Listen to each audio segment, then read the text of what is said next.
jirgin shugaban kasa ya riga sauka ga kuma gwamnan Kano Dr. Abdullahi Umar Ganduje da wato ya tafi domin taro shugaban kasar daga wannan jirgi da ya sauka wannan fili na kaddamar a halin yanzu a wannan rana.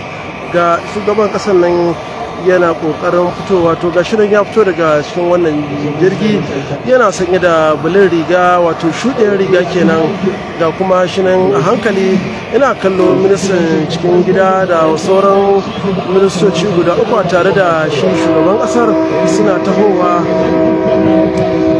tare da gwamnan Kano Dr. Abdullahi Umar Ganduje da shugaban kasa Muhammadu Buhari suna tahowa wannan muhalli. Ministers, engineers, members of the National Assembly.